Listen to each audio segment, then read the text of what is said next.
नमस्कार। मैं Naresh Kumar जेठिया, assistant professor sociology, आप सभी का यूट्यूब चैनल पर हार्दिक स्वागत और अभिनंदन करता हूं। और मैं आपसे रिक्वेस्ट करता हूं कि आप इस चैनल को सब्सक्राइब कर लें और साथ में बेल आइकन को भी दबा दें ताकि आपको नोटिफिकेशन टाइमली मिलते रहें। और यदि आपको ये लेक्चर पसंद आए तो प्लीज़ लाइक ज़रूर कर दें।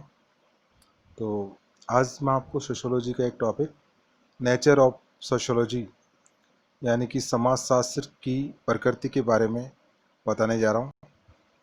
ये सोशियोलॉजी का एक इम्पॉर्टेंट टॉपिक है। तो स्टार्ट करते हैं टॉपिक नेचर ऑफ सोशियोलॉजी, समाजशास्त्र की प्रकृति। समाजशास्त्र की जो प्रकृति है उसके संबंध में एक विवाद पाया जाता है। कुछ लोग इसे विज्ञान मानते हैं जबकि कुछ लोग ऐसा नहीं मानते हैं।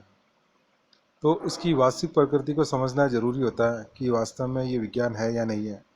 तो इससे पहले कि इस समाजशास्त्र की प्रकृति विज्ञान है या नहीं, ये जानने से पहले हम ये ज़रूर जान लें कि विज्ञान का अर्थ क्या होता है। तभी हम समझ पाएंगे कि समाजशास्त्र की जो प्रकृति है वो विज्ञान है या नहीं है। तो विज्ञान का जो अर्थ की अगर बात करें तो अधिकांश या साधारणतः लोग जो है विज्ञान का जो अर्थ एक विशेष प्रकार की विशेष सामग्री यानी कि सब्जेक्ट मैटर से ही लगाते हैं। और इस हिसाब से वो रसायन शास्त्र, भौतिक शास्त्र या फिर वनस्पति शास्त्र, इन विषयों को ही विज्ञान मानते हैं। और जो सामाजिक तथ्य हैं, सामाजिक परिघटनाएं, सामाजिक समूह हैं, संस्थाएं और सामाजिक संबंधों का अध्ययन करने वाले विषय को विज्ञान नहीं मानते हैं। ये साधारणतः जो लोग हैं वो प्रोटॉन, इलेक्ट्रॉन, एटमों, मॉलिक्यूलों, पिंडों, नक्षत्रों या फिर जीवाणु आदि से संबंधित विषय को ही विज्ञान मानते हैं। परंतु ये उनका एक भ्रम मात्र है। वास्तव में विज्ञान अपने आप में कोई विशेष सामग्री नहीं होकर वैज्ञानिक पद्धति से प्राप्त किया गया व्यवस्थित ज्ञान है। यानी कि कोई भी अगर ज्ञान अगर आप वैज्ञानिक पद्धति से प्राप्त करते हैं तो उसे हम विज्ञान कहते हैं। यदि किसी भी विषय से संबंधित तथ्यों को वैज्ञानिक पद्धति को काम में लेते हुए संग्रहित किया जाए और इस प्रकार से जो तथ्य प्राप्त होते हैं और उनके आधार पर जो सिद्धांत बनते हैं तो ऐसे विषय को विज्ञान माना जाएगा। इसके संबंध में सोशियोलॉजिस्ट है कार्ल पियर्सन, वो कहते हैं सभी विज्ञानों की एकता उसकी पद्धति में है, न कि केवल उसकी विषय वस्तु में। एक और सोशियोलॉजिस्ट है बिसंज और बिसंज, ये कहते हैं ये एक पद्धति या उपागम है, न कि विशेष सामग्री जो विज्ञान की कसौटी है। तो हम ये समझ सकते हैं कि विज्ञान का संबंध विशेष प्रकार की विशेष सामग्री से नहीं होकर वैज्ञानिक पद्धति से क्रमबद्ध और व्यवस्थित ज्ञान से होता है। यानी कि वैज्ञानिक पद्धति से यदि आप किसी भी विषय में क्रमबद्ध और व्यवस्थित ढंग से ज्ञान प्राप्त करते हैं तो उसे हम विज्ञान कहेंगे। अब हम वैज्ञानिक पद्धति को समझ लेते हैं ताकि और भी हमारा ये कंसेप्ट क्लियर हो जाए विज्ञान के बारे में। वैज्ञानिक पद्धति जो है उसमें अध्ययनकर्ता तटस्थ रहकर या निष्पक्ष रहकर किसी भी विषय या समस्या या घटना का अध्ययन करता है और इसके लिए अवलोकन, प्रश्नावली, अनुसूची या किसी अन्य प्रविधि की सहायता से तथ्य संकलित करता है और उनका वर्गीकरण और सारणीयन करता है। यानी कि वो सारा प्रोसेस अपनाकर उसके आधार पे विश्लेषण और व्याख्या करता है, उनके कार्यक्रम संबंधों को पता लगाता है, सामान्यीकरण करता है और वैज्ञानिक निष्कर्ष निकालता है, नियमों और सिद्धांतों का प्रतिपादन करता है, उनका सत्यापन करता है। इससे उसकी पूर्वानुमान या भविष्यवाणी करने की क्षमता बढ़ जाती है। तो इस संबंध में जो ये प्रक्रिया अपनाई जाती है उसे हम वैज्ञानिक पद्धति कहते हैं। इसके संबंध में वुल्फ कहते हैं व्यापक अर्थों में कोई भी अनुसंधान विधि जिसके द्वारा विज्ञान की रचना विस्तार होता है वैज्ञानिक पद्धति कहलाती है। वैज्ञानिक पद्धति की कुछ विशेषता बता देता हूँ मैं आपको।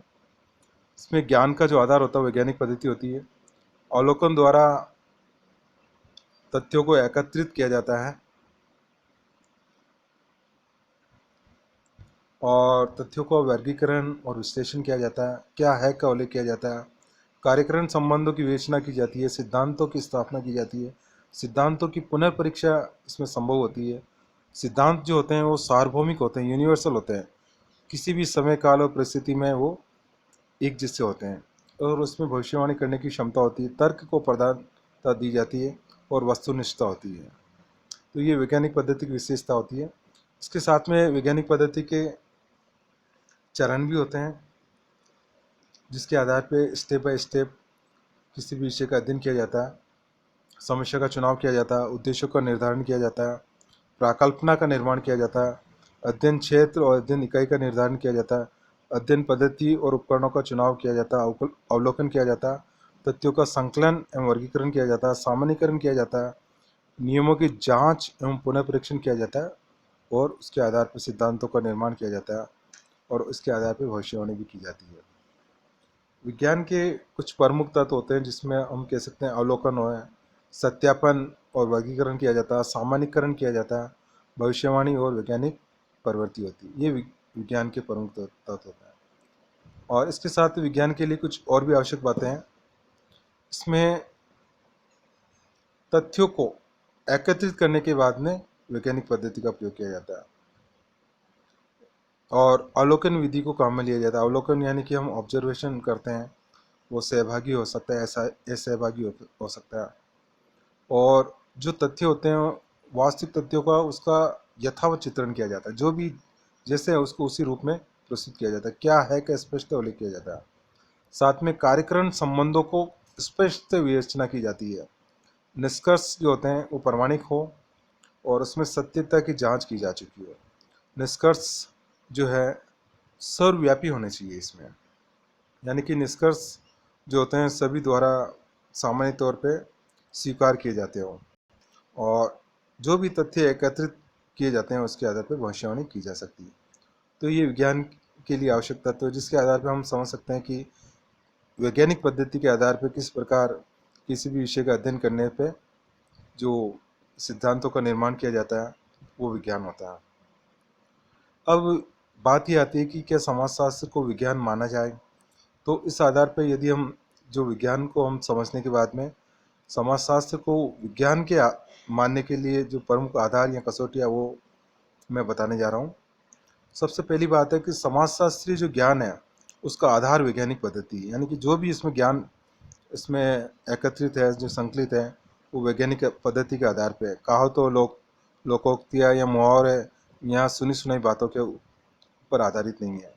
समाजशास्त्र में अवलोकन द्वारा तथ्यों को एकत्रित किया जाता है। समाजशास्त्र में तथ्यों का वर्गीकरण और विश्लेषण किया जाता है। समाजशास्त्र में क्या है का उल्लेख किया जाता है, क्या होना चाहिए इस बात का उल्लेख नहीं किया जाता।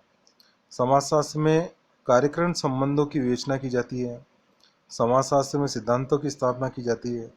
समाजशास्त्र के जो सिद्धांत होते हैं उसकी पुनर्परीक्षा संभव हो सकती है, यानी कि आप जो भी सिद्धांत है उसकी आप रीटेस्टिंग कर सकते हो।